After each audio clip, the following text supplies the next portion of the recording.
Boa noite. Meu nome é Edson Figueiredo. Sou um velho caminhoneiro e moro em Maceió, capital das Alagoas. Se bem que hoje em dia já estou com a vida mais tranquila. Depois de ralar muito, consegui comprar meus caminhões e raramente faço viagens longas. Quem viaja para mim são meus filhos e um sobrinho, que também seguiu na profissão. A história que eu vou contar já tem um bom tempo que aconteceu, mas ainda tenho as lembranças cada instante, pois quem passa por uma coisa daquela não encara o mundo da mesma maneira que as outras pessoas. Foi no início dos anos 2005. Eu e meu ajudante, chamado Marreta, passamos um sufoco arretado durante uma viagem entre as cidades de Uauá e Monte Santo, no norte da Bahia. Naquela ocasião, eu estava com um caminhão carregado com materiais de construção. Uma parte da mercadoria eu descarreguei em Monte Santo. Isso já era lá pela boca da noite, onde aproveitei e tomei um banho, e jantei. E logo em seguida, viajei no sentido de Uauá, para descarregar a outra parte. Eu fui para uma estrada que passa em uma localidade chamada Lagoa dos Pires, que fica a 2 cidades, e diminuiria a distância em 20 quilômetros. Naquele tempo, a rodovia não era asfaltada, só tinha cascalho, não tinha qualquer iluminação, sem acostamento. E o pior de tudo, a estrada era toda esburacada. Porém, a rodovia BA-120 também era bem esburacada. Devido às condições da estrada, eu fui obrigado a dirigir bem devagar. E logo depois que saí de Monte Santo, começou uns relâmpagos lá para as bandas de Uauá. Continuei dirigindo e depois de meia hora começou a cair um pé d'água que fez com que a viagem se tornasse mais lenta ainda. Apesar da forte chuva, a viagem estava sendo tranquila. Mas depois que a gente passou por um pequeno povoado, a chuva engrossou mais ainda. Por isso, resolvi parar próximo a uma porteira. Olhei para dentro do terreno, mas, devido à escuridão, não fiz luz alguma, e nem mesmo sabia se havia alguma construção por perto. Marreta ligou o som e botou umas cantigas de Reginaldo Rossi, pois ele gostava muito do cantor. A gente ficou escutando, e eu já estava quase cochilando, quando acordei com o som de um trovão, e também Marreta assustado. Na hora, eu fiz a ririra dele, pois achei que um homem daquele tamanho estivesse com medo de trovão. Mas ele me perguntou se eu tinha visto o vulto preto. Eu fiquei sem entender. Então, ele me olhou e falou que quando deu o relâmpago, que iluminou tudo, ele viu que mais à frente tinha um bicho preto nos observando, bem no meio da estrada, mas que correu e entrou na capoeira. Eu falei que ele devia ter sonhado, mas ele disse que não dormiu momento algum. Pouco tempo depois, a gente escutou um barulho vindo de dentro da capoeira. Pedi para ele desligar o som do caminhão e ficamos em silêncio. Depois, ouvimos novamente e dava para identificar que o barulho era de algum tipo de uivo e não parecia ser de um cachorro. Pense em um medo virado na gota. As carnes do meu corpo tremeram todas. Na mesma hora, dei partida no caminhão. Mas, por azar, ele atolou. E aí eu vi aperto, pois a gente não sabia o que estava nos observando. Depois de alguns minutos, deu outro relâmpago. E foi então que Marreta avistou uma casa do outro lado da porteira. Na hora, ele falou que a gente podia correr para lá. Eu pensei um pouco e resolvi fazer o que ele sugeriu. Peguei um 38 velho que eu tinha, conferi, vi que estava carregado.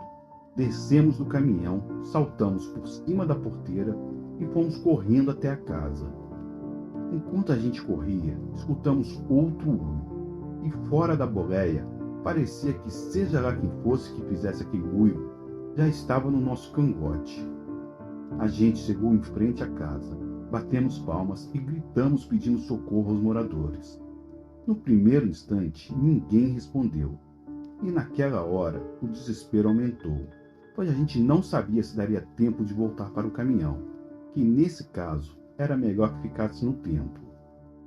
Foi então que alguém acendeu uma luz dentro da casa e eu escutei uma voz perguntando quem era e o que queria. Eu falei que era um caminhoneiro, que estava indo para Uá quando o caminhão atolou e que tinha um bicho uivando por perto. Para nosso alívio, um homem de mais ou menos 50 anos abriu a parte de cima da porta. Ele estava com uma espingarda na mão. Então deu outro relâmpago e na hora o homem olhou para minha mão e quase apertou o gatilho ao ver o revólver.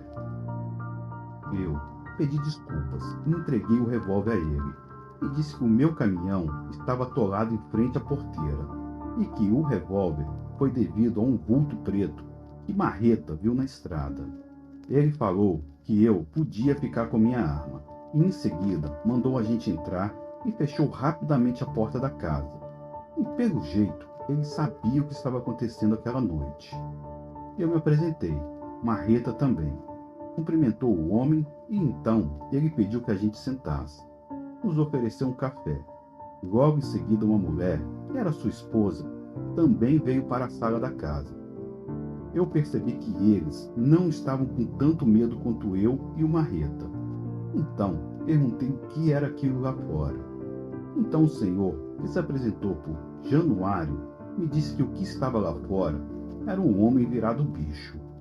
Em seguida, ele falou que esse bicho rondava aquela região há um bom tempo. Algumas pessoas já tinham visto a criatura pela estrada ou dentro das matas, e que de vez em quando desaparecia animais pequenos, e até a vaca, e os donos encontravam alguns restos no meio da capoeira.